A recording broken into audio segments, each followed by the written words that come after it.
दोस्तों ये कहानी है एक ऐसे लड़के की जो कि पढ़ाई में एवरेज था। दिन भर दोस्तों के साथ टाइम पास करना, मोबाइल चलाते रहना उसकी आदत थी।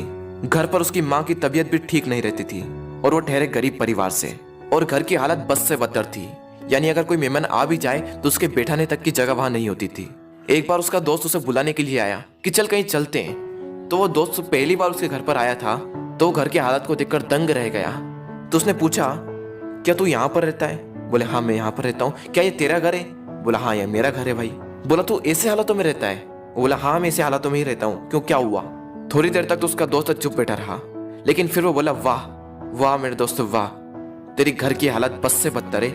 माँ घर पर बीमार पड़ी हुई है, पापा दिन रात काम करके थोड़ा सा पैसा जुटा पाते हैं और उससे घर खर्च चलाते हैं, और तू दिन भर मोबाइल चलाते रहता है, दिन भर दोस्तों के साथ टाइम पास करता है। तुझे अपने करियर की कोई चिंता नहीं और तेरे घर की हालत बस से बदतर हो चुकी है। तो एक बात बता, किसको धोखा दे रहा है? अपने आप को, अपने माँ बाप को? किसको धोखा दे रहा है? उसके दोस्तों ने कहा तू चल मेरे साथ। वो बोला कहाँ चलना है? नहीं तू चल मेरे साथ। तो उसका दोस्त उसे वहां ले गया जहाँ पर उसके पापा काम करते थे। उसके पापा एक फैक्ट्री में मजदूर थे। वो वहां पर बैठे हुए थे, पसीने से तरबतर होकर हालत बस से बदतर हो चुकी थी, शरीर में पेन हो रहा था, और उनके पास में उन्हीं की फैक्ट्री का एक मजदूर और बैठा था और वो उनसे कुछ कह रहे थे। और वो कह रहे थे कि यार मेरी पत्नी घर पर बीमार है, इलाज कराने के लिए पैसे भी नहीं है, मैं दिन रात मेहनत करके सिर्फ 2 वक्त की रोटी जुटा पाता हूँ और उससे सिर्फ घर का खर्च चलता है और कहीं पैसा बच ही नहीं पाता। अभी तो बेटे के स्कूल की फीस भी भरनी है। यार इससे बेहतर तो मौत ही है। जिंदगी दुख का दूसरा नाम बन चुकी है। मैं तंग आ चुका हूँ इस जिंदगी से। अब तो सिर्फ मेरा बेटा ही मेरी आखिरी उम्मीद है। उसके पापा कह रहे थे कि देखना एक दिन मेरा बेटा इससे भी बड़ी फैक्ट्री का मालिक बनेगा।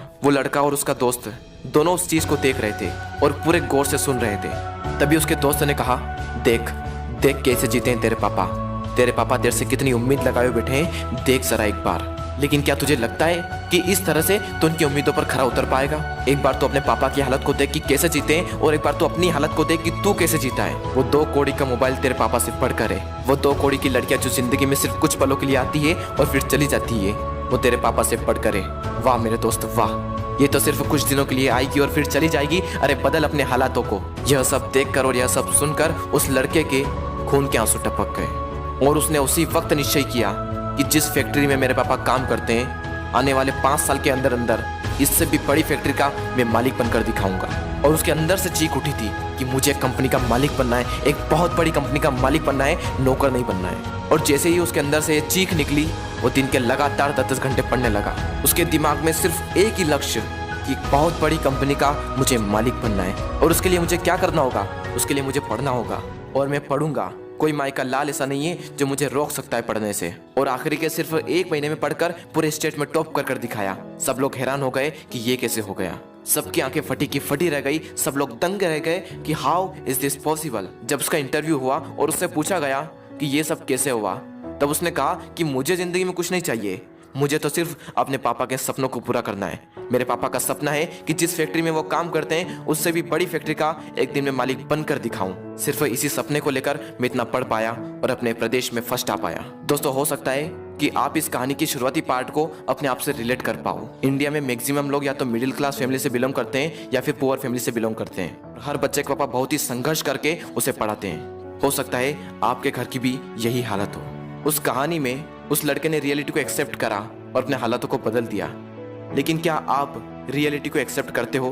क्या आप अपने सच को देख पाते हो, अपने हालातों को देख पाते हो, अपने आप को देख पाते हो कि आप क्या कर रहे हो और आपको क्या करना चाहिए? वो लड़का तो बहुत बड़ी कंपनी का मालिक भी बन गया, लेकिन क्या गारंटी है कि आप भी अपने पापा के सपनों को सच कर पाओ? क्या गारंटी है कि आप भी अपने हालातों को बदल पाओ? गारंटी है मेरे दोस्त, गारंटी है जब आपके अंदर से एक चीख उठकर आए, आपके अंदर से एक आवाज उठकर आए कि मुझे पढ़ना है, और सिर्फ इसलिए पढ़ना है कि मैं अपने हालातों को बदल पाऊं।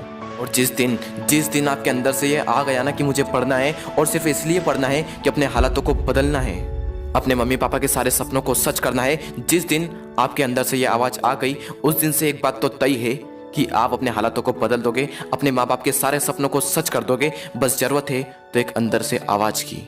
दोस्तों बहाने बनाने से कुछ नहीं होगा। बहाने तो हर कोई बनाता है, हर वो इंसान बनाता है जो कायर होता है।